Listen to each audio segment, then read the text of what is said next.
Nós, cardiologistas, lidamos muito com o tratamento e o controle e o manejo dos fatores de risco. E, por outro lado, temos muitas doenças crónicas, doentes que têm umas doenças arrastadas ao longo de anos. Doença coronária, com angina de peito, insuficiência cardíaca, hipertensão, enfim, são tudo situações de longo curso com as quais lidamos com frequência. Daí que este conceito de fazer um seguimento das doenças crónicas, em que em algumas das visitas possa ser feito de maneira remota, é extremamente útil, não é?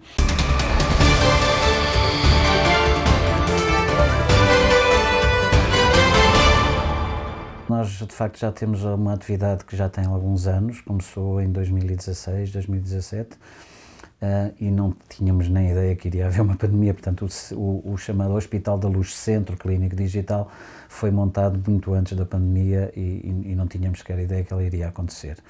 O conceito inicial foi um bocadinho diferente do que é a tradição em telemedicina. Em telemedicina, habitualmente, as coisas nascem para dar resposta a carências dos hospitais ou das instituições de saúde ou dos médicos.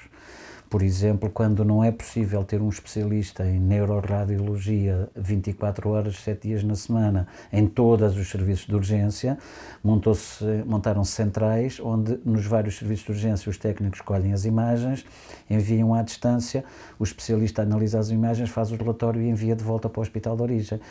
Pronto, era porque não tínhamos especialistas suficientes para estar em todos os hospitais. E isso foi verdade na imagiologia, na cardiologia pediátrica, enfim, em vários exemplos do nosso país. O Centro Clínico Digital não nasceu assim. A ideia foi que fosse algo facilitador para os doentes. O que é que era melhor para os doentes? No sentido de que tínhamos a ideia que os nossos doentes crónicos, com doenças crónicas estabilizadas, doentes que nós já conhecíamos e que já seguíamos na nossa consulta, podíamos oferecer a hipótese de, em algumas das consultas, não terem que vir ao hospital. Não seria sempre à distância, não seria sempre presencial, mas podíamos ir alternando consultas remotas com consultas presenciais. E isto era particularmente útil para os doentes crónicos em fase estabilizada, doenças agudas e instáveis, obviamente não poderia ser remoto. Por exemplo, se numa consulta presencial nós pedíamos um exame, a discussão dos resultados desse exame com o doente não precisava ser feita logo uma outra consulta uma semana depois, podíamos fazer essa segunda consulta já remota.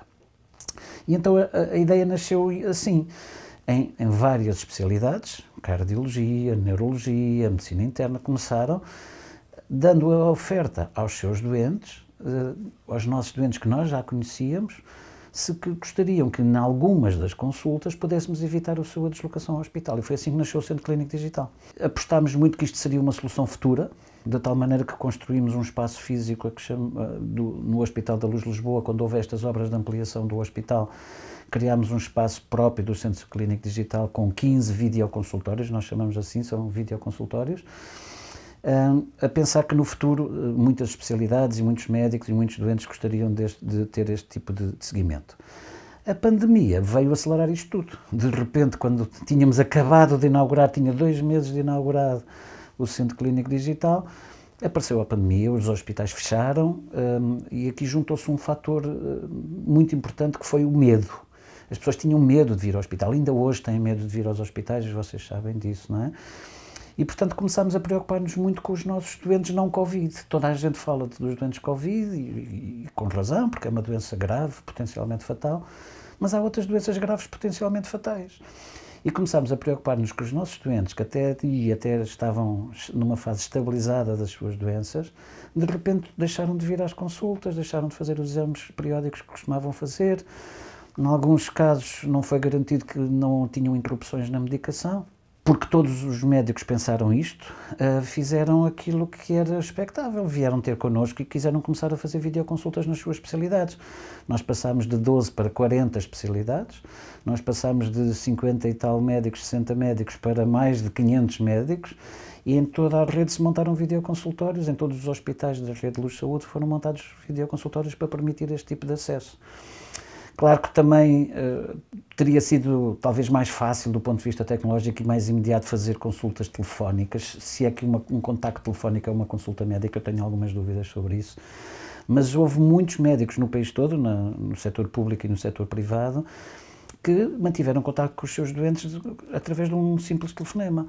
Isso é muito importante, manter o contacto com o doente, está bem, não está bem, precisa de medicação, veja lá, não deixe de interromper a sua medicação habitual, isso foi muito importante.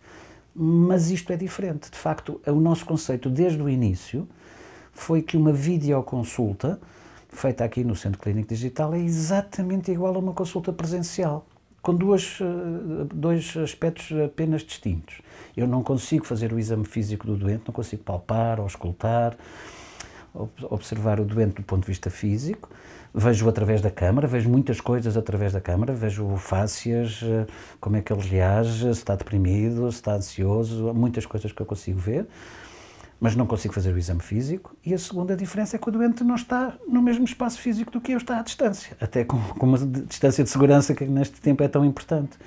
Do nosso lado, nós garantimos tudo, confidencialidade, privacidade, o acesso às videoconsultas é feito através de um sistema de segurança muito grande, com dupla autenticação, portanto, os registros clínicos são feitos exatamente iguais a uma consulta presencial. Nós temos, como vocês veem, temos 2 ecrãs, num fazemos a videoconferência com o doente e no outro temos o processo clínico hospitalar do doente, e como teríamos numa consulta presencial, fazemos os registros, escrevemos os dados clínicos relevantes daquele doente, tudo como se fosse numa consulta presencial, tudo igual. Hoje a procura é bastante maior. Nós aumentamos cerca de 3000% o número de videoconsultas entre o mês antes e o mês depois do início da pandemia e, como eu lhe disse, aumentámos muito o número quer de profissionais de saúde, quer de especialidades médicas envolvidas que estão em atividade no Centro Clínico Digital. Depois abrimos, ao longo deste tempo, fomos abrindo novas valências. Portanto, no início eram apenas videoconsultas de seguimento dos nossos doentes que nós já conhecíamos. Depois fomos abrindo outras valências. Por exemplo, hoje, quando um doente vem à urgência em presença física e lhe pedem uma análise e quer saber o resultado 2 ou 3 dias depois, pode fazer uma videoconsulta só para discutir com o médico o resultado dessa análise. Hoje temos uma linha própria dedicada que chamamos Luz 24, que é um número direto que qualquer cidadão pode ligar. É feita uma triagem telefónica baseada em critérios clínicos muito rigorosos, que depois indicam qual o melhor destino a dar, ou a melhor orientação a dar à situação clínica de cada doente. Em alguns casos é para ir para a urgência de imediato, ou pode esperar umas horas, outros casos é para marcar uma consulta 1 ou 2 dias depois, e noutros casos pode ser uma videoconsulta urgente. A cardiologia, como diz, tem muitos fatores de risco conhecidos, não é? Hipertensão, dislipidemias, diabetes, hábitos tabágicos, obesidade. Enfim, os fatores de risco são conhecidos. Imagine, eu tenho vários doentes das ilhas, tenho doentes de Angola, enfim, imagine que só vêm cá uma vez por ano. Se eu conseguir nos intervalos entre um ano e o outro, entre uma visita presencial e outra visita presencial, se eu puder fazer mais 2, 3 visitas à distância, eu vou acompanhando, eu vou sabendo se as tensões estão ou não estão bem controladas, se a diabetes está ou não está bem controlada, se os medicamentos que eu passei fizeram o efeito desejado ou se, pelo contrário, estão a ter efeitos não desejados e precisamos de ajustar. E, portanto, em cardiologia isto tem um papel muito importante. Não só para controlar os fatores de risco e as doenças crónicas, mas muito importante, e especialmente importante nesta fase de pandemia, para evitar as descompensações agudas. Porque um doente crónico que esteja estabilizado pode, de um momento para o outro, por qualquer razão, ficar instável e condicionar um internamento urgente. Estou a falar dos doentes com doença coronária que não controlam os fatores de risco e podem ter um infarto. Estou a falar dos doentes com insuficiência cardíaca que de repente ficam... Bastará, por exemplo, não conseguir um acesso fácil ao seu médico, não renovar as receitas, ficar sem medicação durante alguns dias e o doente pode descompensar gravemente. E, portanto, este contacto regular, mais regular com os nossos doentes, pode permitir as descompensações agudas. E depois há também aqui uma parte de educação do doente, não ter medo de vir ter connosco quando é preciso. Um dos temas que se falou muito nesta fase pandémica é que os doentes chegam muito tarde aos hospitais, com medo de ir ao hospital, em situações agudas. O infarto agudo do miocárdio é um bom exemplo, o AVC é um bom exemplo. E, portanto, às vezes, como estamos a assistir em todos os hospitais deste país e do mundo inteiro até, estamos a assistir que os doentes chegam muito tarde ao hospital, já fora daquela janela ótima em que a gente precisava de atuar nas primeiras horas depois de um infarto. E por isso desceu muito o número de angioplastias primárias, de angioplastias que se fazem na fase aguda do infarto, cresceu muito o número de complicações do infarto que já não víamos há muitos anos e que agora voltamos a ver porque os doentes nos chegam demasiado tarde. E, portanto, até nisso, um contacto mais regular com o médico assistente, a facilidade de acesso. Se eu tenho dúvidas, contacto com o meu médico, ele faz-me uma videoconsulta e esclarece-me as minhas dúvidas. Ou em situações urgentes, ligando para estas linhas dedicadas e fazendo uma triagem que nos diz não deve ficar em casa, deve ir à urgência, vá que existem circuitos separados e é tudo tranquilo e pode ir em segurança que não vai apanhar Covid só por ir à urgência. Foi extremamente importante nesta fase. Foi muito claro desde o início da pandemia que os doentes já nem precisavam ser doentes com insuficiência cardíaca ou com doença coronária, que obviamente estão em risco acrescido, mas basta ter fatores de risco mal controlados, sabíamos que esses doentes estavam em maior risco. Portanto, nesta fase, ter a sua hipertensão, ter a sua diabetes bem controlada é essencial. Porque sabemos que se os doentes tiverem o azar de serem infectados com o Covid, se tiverem a sua tensão mal controlada, se tiverem a sua diabetes mal controlada, podem ter consequências mais graves da infecção Covid. E por isso é tão essencial não deixar descompensar os doentes, manter a vigilância e por isso o contacto entre o médico e o doente regular é tão importante.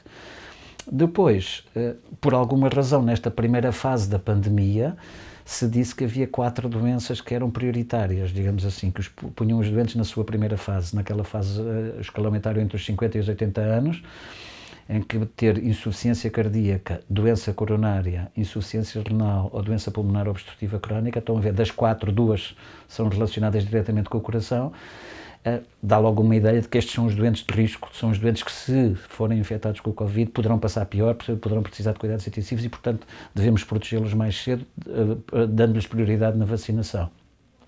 Portanto, sim, é verdade que os doentes do foro cardiovascular têm um risco acrescido pelo facto de serem doentes deste foro.